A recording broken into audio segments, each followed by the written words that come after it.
YouTube channel इंकशाफ पर professor Amjad नज़ीर नाजुक programme ज्ञान जल लेकर हाजिर है। इस प्रोग्राम में आज हम काश से कुश तक के अनवार पर बात करेंगे। क्या आपने कभी बाहर खुले आसमान तले नींद के मज़े उड़ाए?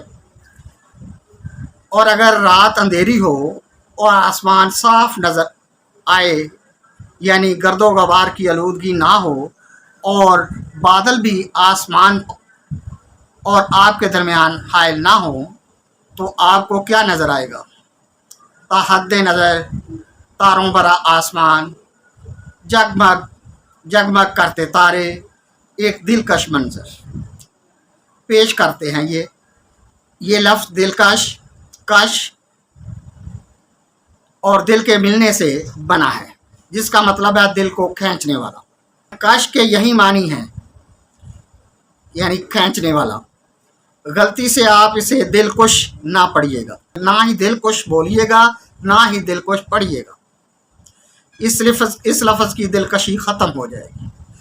जैसे खुदकुशी या खुदकुश के लफ्ज़ में हलाकत छुपी है, दिलकुश हमले में दिल मकतूल हो जाता है।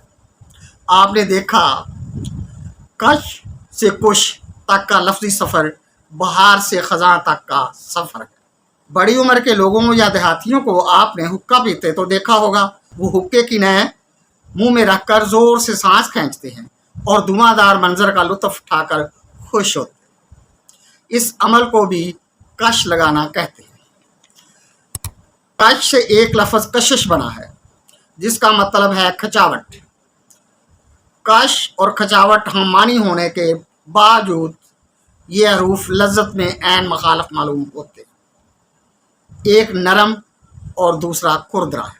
याद रखिए, नस्ल कशी का मतलब है नस्ल बढ़ाना। जैसा कि शफाखाना हैवानात में जानवरों की नस्ल कशी की जाती है, यानी नस्ल बढ़ाने का इलाज किया जाता है या मशवरा दिया जाता है। जबकि खुदकुशी से मुराद अपने आप को मार देना है, जैसा कि खुदकुश बम धमाके होते हैं या फांसी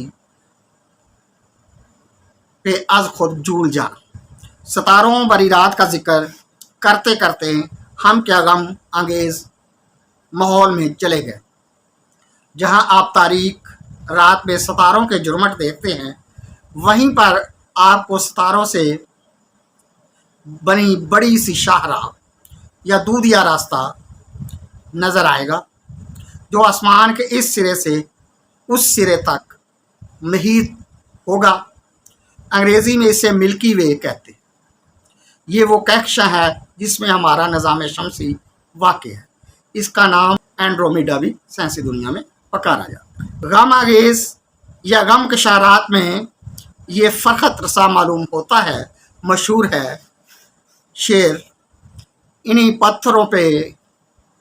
पत्थरों पे चल के आ सको तो आओ, मेरे घर के रास्ते में कोई कहकशां नहीं। हमारे लिए खूबसूरत मकाम पर पहुंचने के लिए सख्त पथरीले रास्तों पर गुजरने का मेहनत का दर्स है। यहाँ कहकशां में जिसका जिक्र है, कुछ लोग इसे परियों का रास्ता भी कहते हैं। का फारसी ज़बान का लफ्ज़ है, जिसका मतलब है घास। जब कोई बूढ़ा किसान अपने पालतू जानवरों के लिए घास का बड़ा गट्ठा उठाने के बरक्स घसीट कर ले जा रहा हो, तो पीछे कच्चे रास्ते पर एक सड़क का निशान घास के गट्ठे के खींचने से पड़ जाता है। इसे कहकशां या काकशां कहते हैं। इसी मुनासिबत से आसमानी तारों से बना रास्ता मंसूब है। हंसराज सुचदेव हज़ीं का शेर पेश खिदमत है। कशा लिए जाता है कुए यार मुझे, कशा लिए जाता है कुए यार मुझे, मैं क्या करूं नहीं जो दिल पर इख्तियार मुझे। जहां लफ्ज़ कशा इस्तेमाल हुआ है, कुशा कुशा नहीं, बाज़ लोग इसका तर्जमा कहाँ कहाँ करते हैं, ये दुरुस्त नहीं। मतलब इसका है कशिश होना या खींचे चले जाना। इल्लामा इकबाल ने तजाए मुसाफिर के नाम से बादरगाह हज़रत निज़ामुद्दीन औलिया महबूब इलाही के एक नज़म लिखी है। اس کا مشہور شعر ہے، چلی ہے لے وطن کے نگار خانے سے، چلی ہے لے وطن کے نگار خانے سے، شراب علم کی لذت کشا کشا مجھے۔ کش اور کش کی کشمکش یعنی کھینچا تانی میں ہم کہاں سے کہاں تک چلے آئے۔ رب رکھ۔